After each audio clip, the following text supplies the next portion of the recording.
Hello everyone, and we are in the all-new BMW i5 M60. It's pretty much almost fully loaded as this configuration we here have now, and I'm going to take you guys on a little bit of a charging test with the i5 M60. Nonetheless, we're going to go to a tried and true EV go station up in our area and see how it does charging there. We have around 39% as of right now. I estimate probably getting to the station we'll probably have around 32%. We will do the BMW navigation system, so it navigates us there. I believe it kind of coordinates preconditioning. It estimates your destination and range as well, which is nice. Range wise, at this 39%, it estimates 92 miles. I know that's not 100% accurate. It's probably over 100 miles. It's just being a little bit on the conservative side. That's how BMW's range estimate calculator does. But we will check to see how that works, and let's head off to our charging station. Okay guys, we have powered on the i5 and let's head over to our navigation system. So we're going to use the BMW built-in navigation system here. I'm going to refine my search. You can see the charger type. So we can see here, we can confirm DC fast charging. I'm going to press show results, and we're going to go to this EV go station up here. So you press start your destination. Now it says we're going to have 35% there, so I was a little bit off of my estimation, but not too far. It's going to take 13 minutes to get there, and we can test out a few of the other fun features, the i5 M60, while we're on our drive there. Heading off, we're going to use eco mode here to get us the, or I guess a BMW calls it efficiency mode, to get the most amount of range we can out of this short trip we're doing. And we can see here, I'm not sure if this is coming across on camera, but we have an absolutely huge heads-up display up here, and it's literally displaying our entire map, and that only is possible with the BMW navigation system. Not Apple CarPlay will show turn-by-turn directions and the map in your heads-up display, but not this giant map.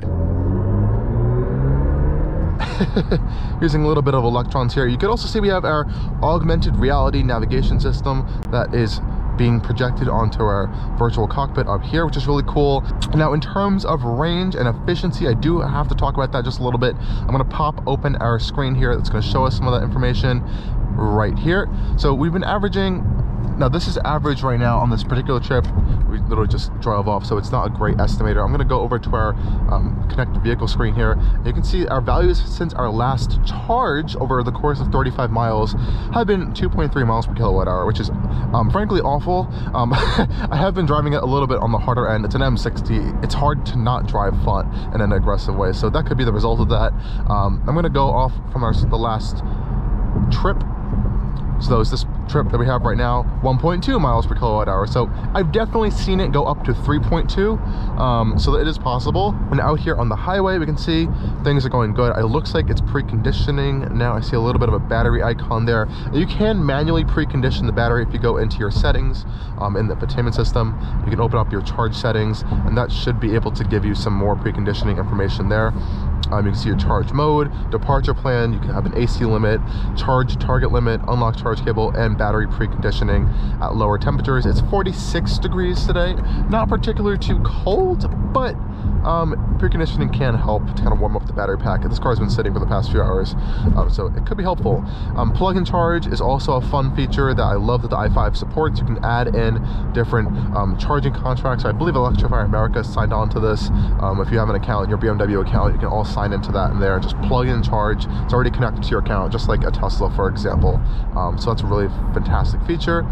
Location-based charge settings. There's all other great things going on in the i5. So as you can see here, that is the icon for preconditioning that's already showing up on our navigation system or in our virtual cockpit here. So I didn't even activate that. It just knows we're going to our charger, and it's activating preconditioning, which I find fantastic. And this vehicle also has absolutely wonderful regenerative braking capabilities.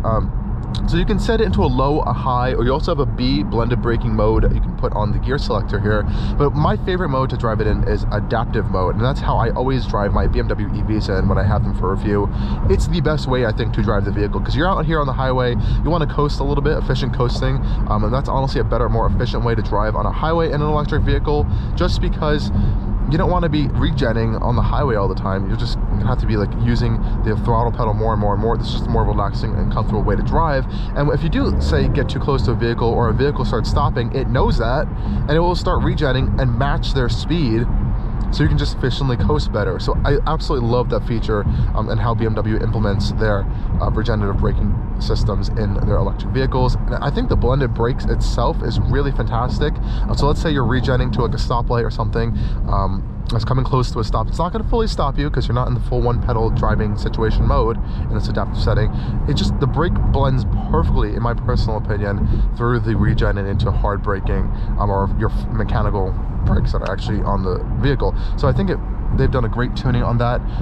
Some people don't like it. I think it's one of the best ones. I've driven a lot of EVs now. I personally think it's one of the better ones on the market right now, especially better than something that Mercedes is doing in their EQ products, their kind of funky looking and operating braking system.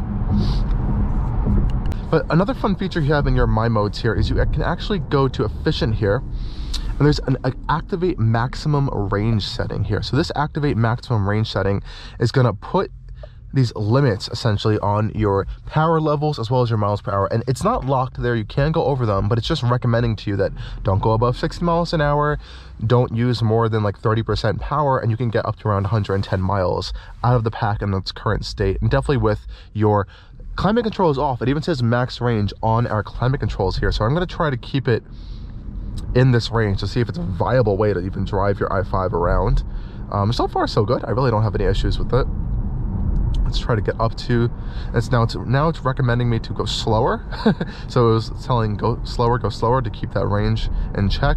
And now you can see the range jumped to 103 miles. So this estimator is really based on a lot of different factors in the i5. It's not just pure battery range, it's more of a calculation of all the stuff happening in your vehicle. Okay guys, we just arrived to the charger, and unfortunately the only available stations are these two 100 kilowatt fast charging stations. The 350 kilowatt station is being taken up by two Hyundai Kia EVs, and not the Ioniq 5, not the EV6, the slow charging ones that can barely charge at anywhere near the higher speeds of that charger's capability, which is annoying. But I digress. Let's go plug this thing in.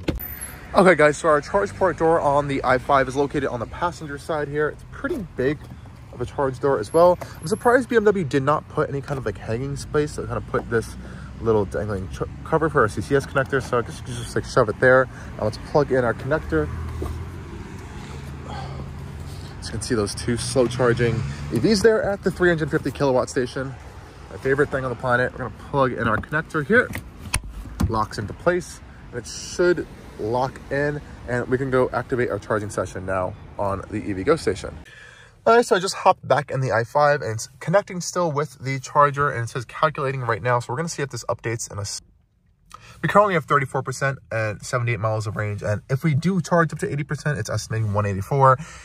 In reality, that's probably like 20 to 30 miles of range, so it's not that crazy. But here we can see it is beginning to charge, and 5 kilowatts. I really hope that's not our charging rate. Let's see if this kind of... Okay, here we go. It's bumping up its speed now. The i5 can charge around, I think, 200, a little over 200 kilowatts, I believe, at its max rate. So this is a little bit unfortunate. We can't get those speeds right now. But I'm going to see. Hopefully it can pull up to at least 100 kilowatts this low in the pack. I know it should.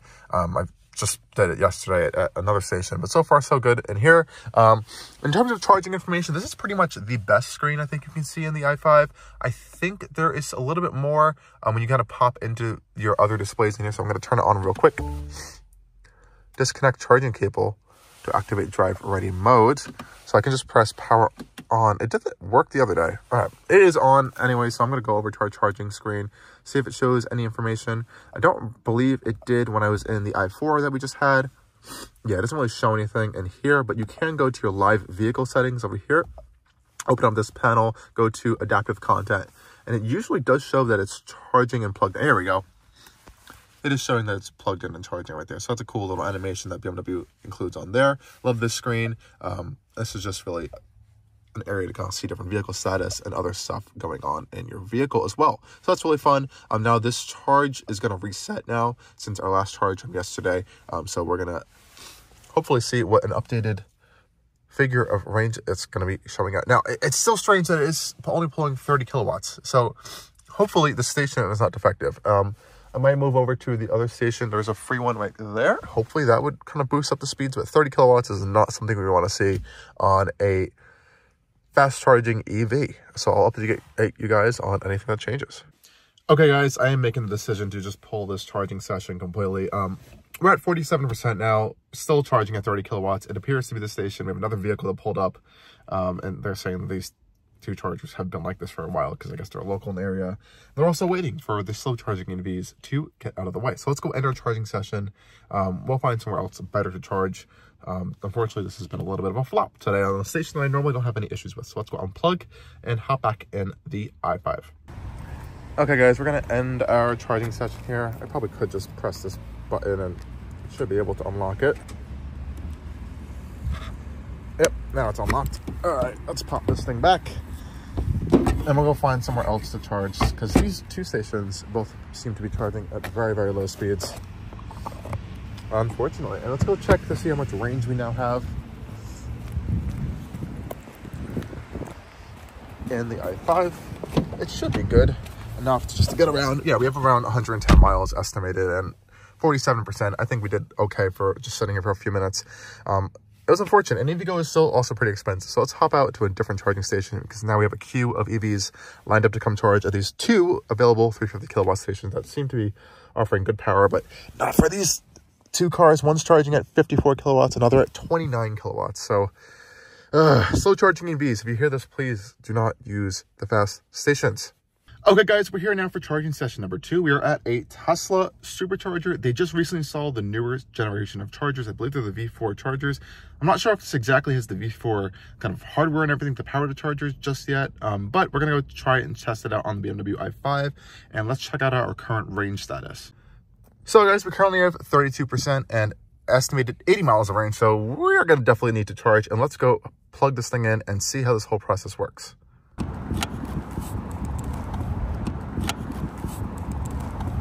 Okay guys, we just began the session and check out the speeds are now ramping up. I believe this Tesla Supercharger, or at least on the app, it says it can go up to 250 kilowatts. It's a pretty jam-packed station, so we're gonna see how, oh wow, it's kicking up to speed. Over 100, we're almost at 200 kilowatts already in the i5. Holy cow. So even with all these Teslas charging, we are now at 203 kilowatts. This is now the highest speeds I've seen on the i5 so far. Really impressive. So thank you, Tesla, for making functioning and great working chargers. This is the first time I've actually seen over 200 kilowatts on the i5. Of course, guys will update you on what's going on post charging session, but so far, really, really impressive. Quick charging update, everyone. We are now at 63% at 86 kilowatts. We really have not been here super, super long. And you know, no complaints here whatsoever. It's a proper charger, and this is about the charging curve of the i5 as well. So again, no complaints here. I'm glad that this charger works. I wish all of the chargers were this seamless and this flawless of an operation. I'm also really happy that the cords now are long enough across all these new chargers to actually reach on the other end of the i5. So this is a great update from Tesla as well. So again, no complaints. We had some cars leave, some cars are still here charging up. So no issues here with the i5 charging at the Superchargers.